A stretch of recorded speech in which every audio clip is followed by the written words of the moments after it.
우리 함께 인사 나눌까요? 주님의 이름으로 사랑하고 축복합니다 하고, 주님의 이름으로 사랑하고 축복합니다. 오늘 본문 말씀은 11절부터 27절까지의 말씀이 본문입니다. 본문이 너무 길어서 시간 관계상 20절부터 27절까지만 봉독해 올렸습니다. 지난 한 주간은 사람을 참 신묘막측하게 만드신 우리 하나님의 은혜를 감사 찬양하는 그런 시간이었습니다. 신묘막측이란 뜻은 신통하고 기묘하여 미리 추측할 수 없다라는 그런 뜻이죠. 사람이 가진 지식의 한계와 개발 의지, 그 시련은 어디까지일까를 생각해 보는 그런 시간이었습니다. 우리나라가 우주 개발 계획을 이렇게 시작한 지 10년 만에 우주선을 자체 개발하여 우주로 쏘아 올리는 그런 감동의 시간이 지난주에 있었습니다. 물론 완벽한 성공은 아니었지만 앞으로의 우주 개발 계획에 더 큰 희망을 심어준 그런 의미 있는 한 걸음의 도약이 아니었나 싶습니다. 미국은 이미 민간 기업이 우주관광 프로젝트를 성공적으로 수행한 바 있습니다. 우리나라도 머지않은 미래에 미지의 세계인 우주를 여행하고 탐사하는 그날이 반드시 올 것이라는 믿음을 갖게 되었습니다. 우리 하나님은 창조주 하나님이십니다.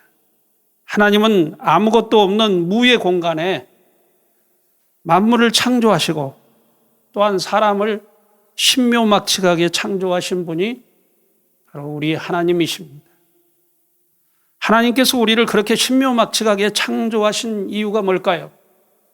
그것은 창조주 하나님과 인격적인 교제를 나누기 위함이며 또 삶 가운데 그의 영광을 위해서 살아가게 하시려고 그렇게 하신 것입니다. 그렇다면 하나님과 인격적인 교제를 위해서 필요한 것은 뭘까요? 그것은 하나님의 형상을 이루는 것입니다.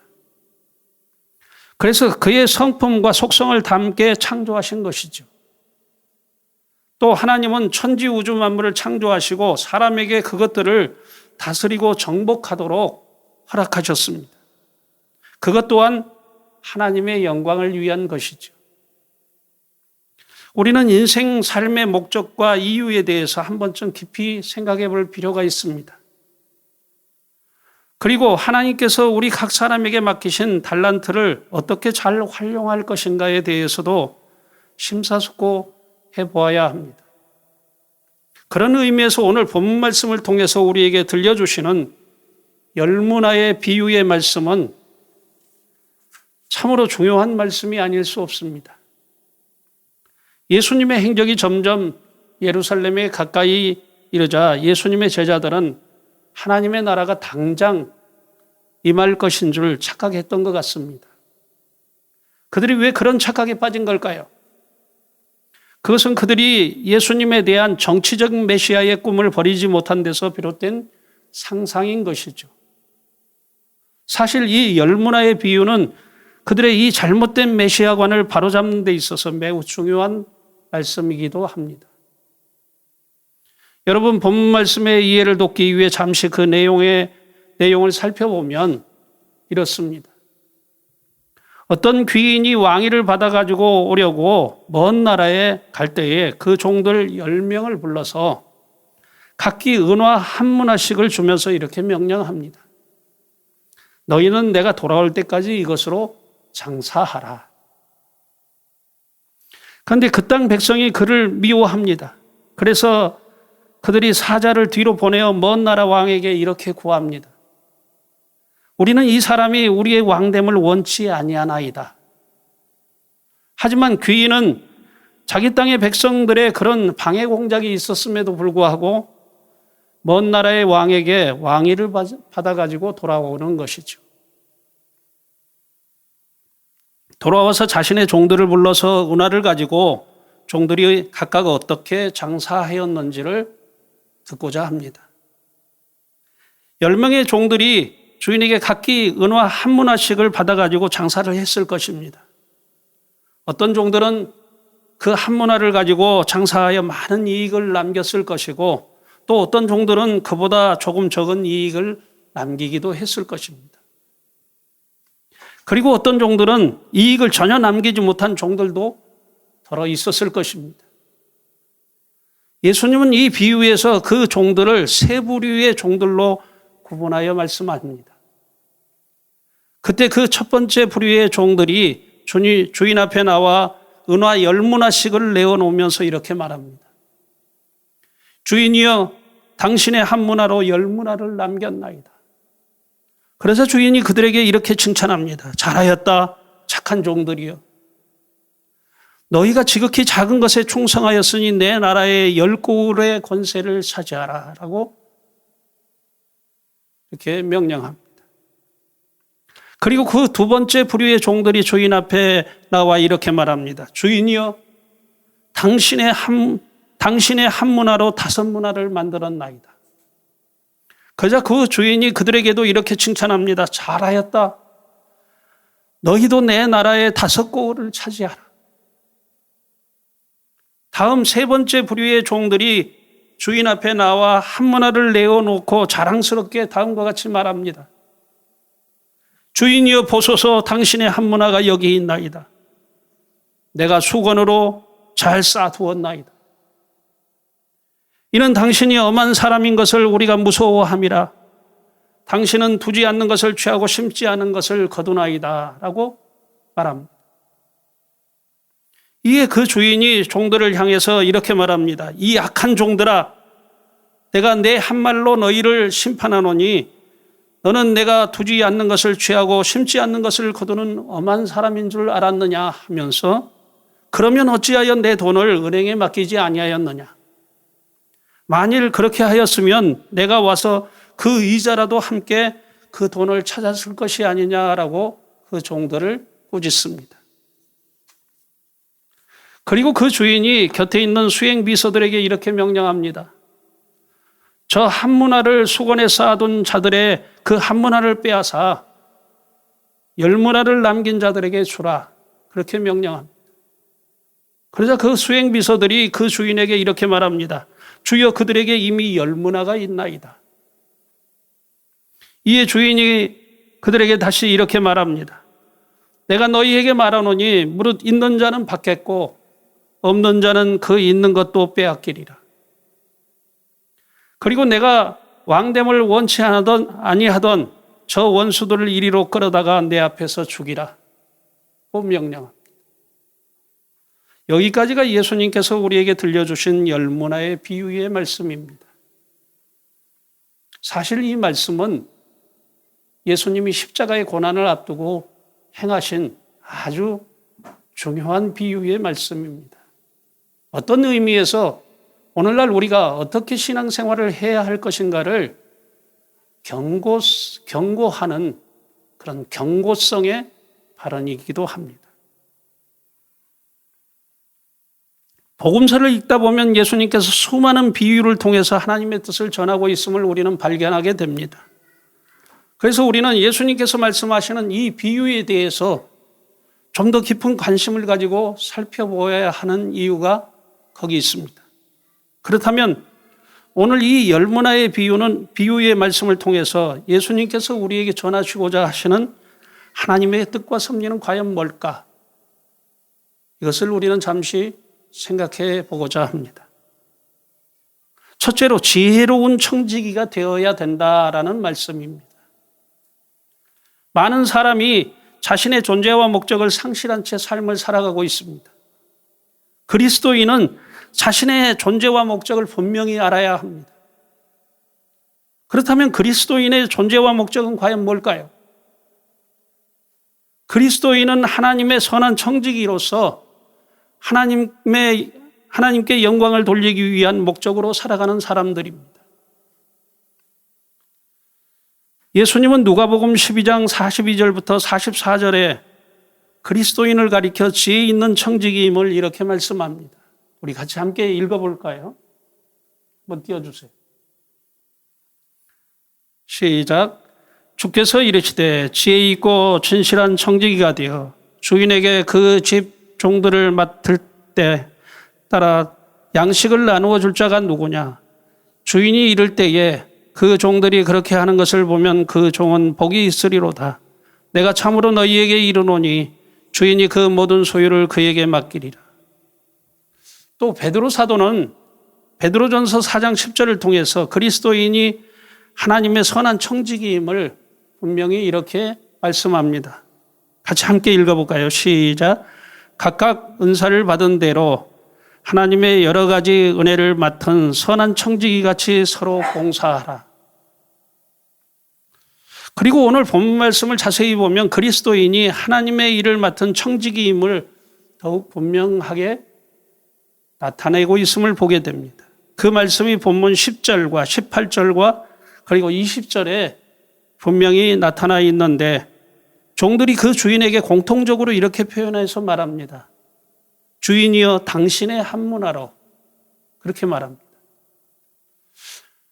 주인이 맡기고 간 그 은화 한문화가 자신의 것들이 아니라 주인의 것이라고 분명히 말합니다. 사실 오늘날 우리가 이 세상에서 살아가는 모든 삶이 이 한문화입니다. 하나님께서 우리에게 맡기신 작은 한문화들이라는 것이죠. 여러분의 생명, 여러분의 구원의 복음, 은사, 지혜, 시간, 재산, 재능, 직업, 그것들이 다 이 한문화에 속하는 것. 우리는 이쯤에서 깊이 한번 생각해 봐야 합니다. 우리는 과연 하나님께서 우리에게 은혜로 맡기신 것들을 하나님의 영광을 위해서 잘 활용하고 있는가 한번 성찰해 보아야 합니다. 청지기의 삶에는 반드시 주인의 상과 벌이 있습니다. 맡겨진 일에 충성을 하여 주인에게 영광이 되는 청지기는 상을 받는 반면 맡겨진 일에 불순종하는 청지기는 벌을 받습니다. 그것이 하나님께서 우리 인간에게 세우신 원리예요.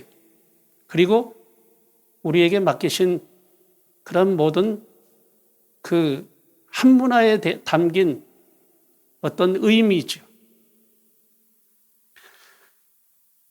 일의 결과를 놓고 상과 벌을 주시는 하나님이 아니라 그 과정 속에서 믿음으로 하나님의 뜻과 섭리를 따라 순종했느냐 아니면 불순종했느냐를 두고 판단하시는 하나님이십니다. 그래서 히브리서 11장 6절에 이렇게 말씀합니다. 여러분 이 말씀을 같이 한번 읽어볼까요? 시작. 믿음이 없이는 하나님을 기쁘시게 하지 못하나니 하나님께 나아가는 자는 반드시 그가 계신 것과 또한 그가 자기를 찾는 자들에게 상 주시는 이심을 믿어야 할지니라. 하나님이 우리에게 삶을 놓고 상 주신다 얘기. 상만 주시냐?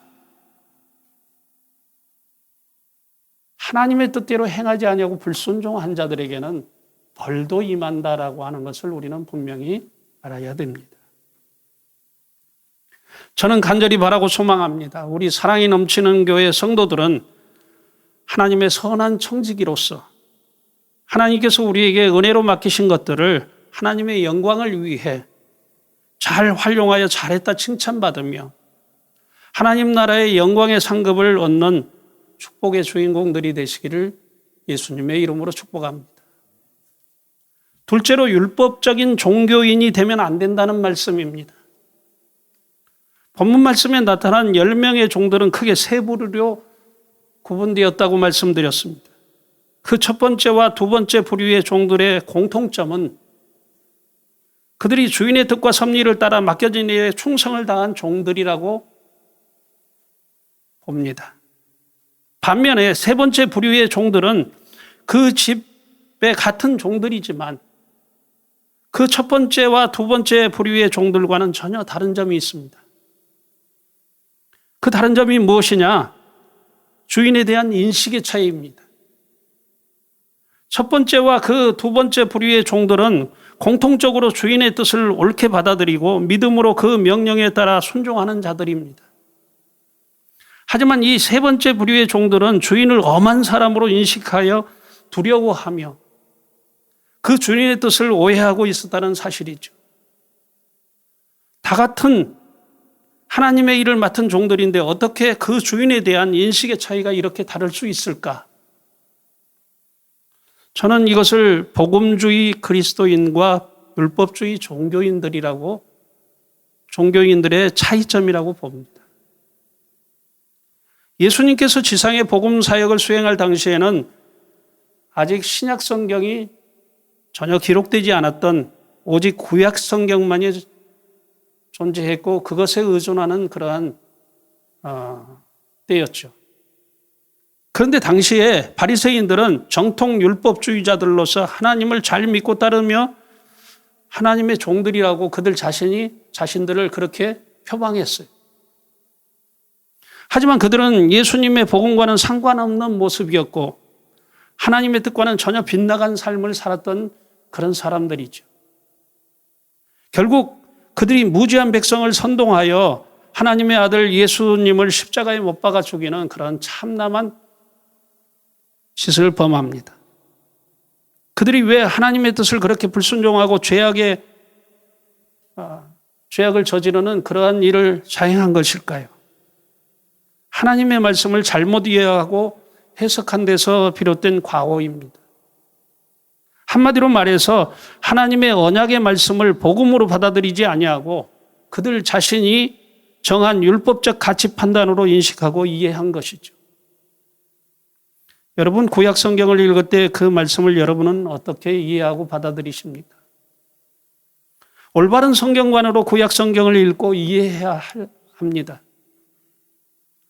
구약 성경은 율법책이 아니고 하나님의 언약으로서 장차 오실 예수 그리스도 곧 메시아의 예언에 관한 복음이죠.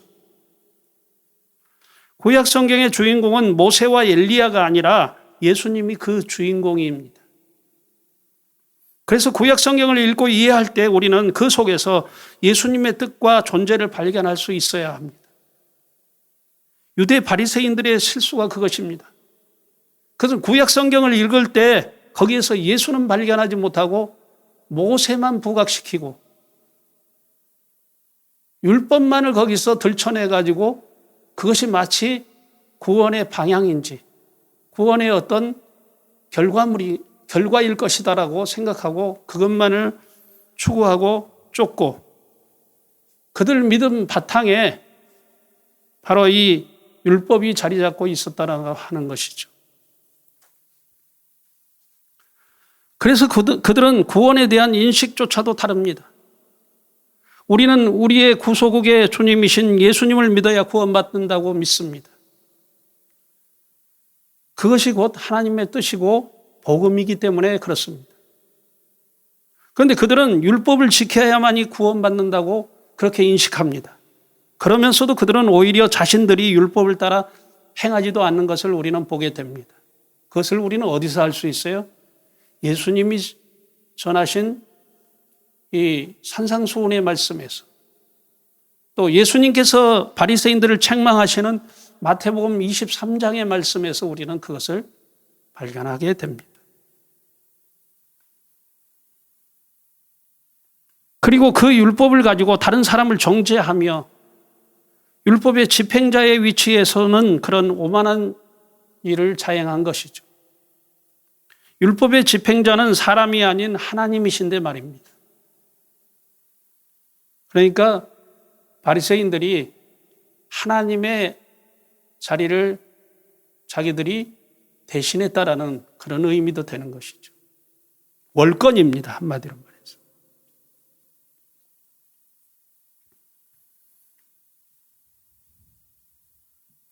율법주의자들인 이 바리새인은 예수님께서 복음 사역을 수행할 당시에만 존재했던 종교인들은 아닙니다. 유감스럽고 심히 안타까운 일이지만 오늘 이 시대에도 많은 사람들이 그들의 신앙을 답습하고 있다라고 하는 사실에 우리는 놀라야 할 것입니다.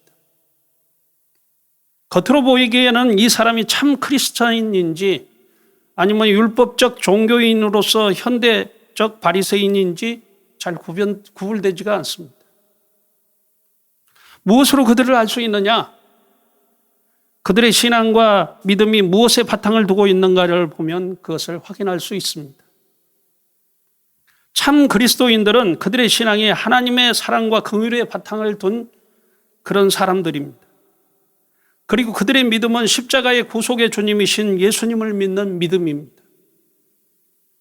반면 율법적 종교인들의 신앙과 믿음은 모세의 자리에 앉아 행하고자 하는 교만과 오만에서 그 바탕을 둡니다. 그래서 그들의 믿음은 그들 자신이 잘못 해석하고 판단한 율법을 우상화하여서 그것을 숭배하고 믿고 따르는 것이죠. 혹시 여러분 중에 아직까지 하나님을 나의 사랑의 대상이 아닌 단지 율법적 심판의 주로서 두려움의 대상이 아닌지를 한번 살펴보아야 합니다. 혹시 작은 실수와 잘못해도 하나님의 심판이 두렵다거나 하나님께 대한 인식 자체가 두려움의 대상이 아닌지를 한번 점검해 보아야 합니다. 만일 그렇다고 하면 오늘 열문화의 비유에서 세 번째 종들처럼 지금껏 내 삶이 하나님의 뜻에 불순종한 삶이 아니었느냐 하는 것을 되돌아봐야 합니다. 그리고 우리의 주인이신 하나님께 대한 자신의 잘못된 신앙과 믿음을 자복하고 회개함으로 주님 앞에 바로 서기를 구해야 합니다. 저는 간절히 바라고 소망합니다. 우리 사랑이 넘치는 교회 성도들은 참된 그리스도인으로서 하나님을 전심으로 사랑하고 이웃을 제 몸처럼 사랑함으로 율법적 종교인이 아닌 우리 주님이 기뻐하시는 충성스러운 종들로서 우리에게 맡기신 사명을 잘 감당하는 지혜로운 청지기들이 되시기를 예수님의 이름으로 축복합니다. 셋째로 복음을 거부하는 자들이 되지 말라는 말씀입니다. 요한복음 1장 9절에서 11절 말씀을 통해 사도 요한은 예수님의 정체성을 분명히 나타냅니다. 그 말씀을 우리 함께 읽어볼까요? 띄워주세요. 시작. 참빛 곧 세상에 와서 각 사람에게 비추는 빛이 있었나니 그가 세상에 계셨으며 세상은 그로 말미암아 지은 바 되었으되 세상이 그를 알지 못하였고 자기 땅에 오매 자기 백성이 영접치 아니하였으나. 무슨 말씀입니까? 사도 요한은 예수님을 참빛으로 소개합니다. 더 나아가 예수님은 창조주 하나님으로서 사람의 몸을 입고 세상에 오셔서 계셨지만 세상이 그를 알지 못했다고는 말씀입니다. 그리고 그 예수님이 자기 땅에 만왕의 왕으로 오셨지만 자기 백성이 그를 영접하지도 아니했고 마침내는 그를 무참히 십자가에 못 박아 죽이는 참담한 일을 자행한 것이죠. 오늘 예수님께서 우리에게 들려주신 열문화의 비유에 등장하는 그 주인의 땅의 백성들은 과연 등장하는 그 주인의 땅의 백성들은 과거 이스라엘 백성 유대인을 지칭합니다. 또 오늘 이 종말의 때를 살아가는 세상의 모든 불신앙의 사람들과 각양 우상을 섬기는 종교인들을 지칭하는 그런 말씀이죠. 심히 안타까운 일이지만 장차 예수님께서 만국을 심판하러 오실 때에 그들은 멸망의 심판을 피하지 못할 것입니다. 하나님의 백성이 된다는 것은 우리의 의지적 결단이 결코 아닙니다. 오직 하나님의 은혜입니다. 사도 바울은 이것을 가리켜서 그의 서신서를 통해서 이런 과정으로 설명합니다. 하나님께서 우리를 창세전에 이미 예정하셨다고 말씀합니다. 그리고 마침내 때가 되면 하나님이 우리를 이 땅에 태어나게 하시고 내 삶 가운데 예수님의 사랑의 부르심과 만남을 통해서 그를 영접하게 함으로 거룩한 하나님의 백성으로 택함을 받았다고 그렇게 말씀합니다. 그러므로 우리를 자기 백성 삼으시려고 예정하시고 택하신 전 과정 가운데 우리의 의지적 선택이 전혀 없는 것입니다. 오직 누구에게 있어요? 무엇에 있어요? 하나님의 은혜입니다. 문제는 우리가 과연 하나님의 백성으로 예정되고 택함을 받은 백성인지 우리 스스로가 확인할 수 없다는 것이 문제이죠. 그것은 오직 하나님만이 아시는 문제입니다. 그러므로 우리는 하나님의 택하신 백성이 되기 위해 복음을 거부하는 자들이 되면 안 됩니다. 예수님께서 우리의 삶을 주관하시고 다스리시는 왕 되심을 거부하는 자세를 취하면 안 된다는 말씀입니다. 여러분, 주님이 여러분의 삶에 그 어느 때 밀접하게 이렇게 다가오시는 때를 발견하실 거예요. 느끼실 거예요. 그럴 때 그 주님을 바로 붙잡는 그런 성도들이 되어야 될 줄 믿습니다. 그리고 주님을 내 구주로 영접하고 그분의 그분을 내 마음에 내 인생을 다스리시는 왕으로 받아들이고 나는 그의 백성이 되기를 바라야 될 줄 믿습니다. 사랑하는 성도 여러분, 복음을 사랑하는 성도들이 되시기를 예수님의 이름으로 축복합니다. 그리고 세상의 헛된 소망을 버리고 하나님의 말씀을 따라 사는 것을 가장 큰 기쁨과 행복으로 여기시는 그런 삶이 되시길 바랍니다. 그래서 우리에게 머지않아 도래될 영원한 하나님의 나라에 축복받을 영광의 백성으로 그의 나라에 들어가는 백성들이 되시기를 예수님의 이름으로 축복합니다. 기도하겠습니다.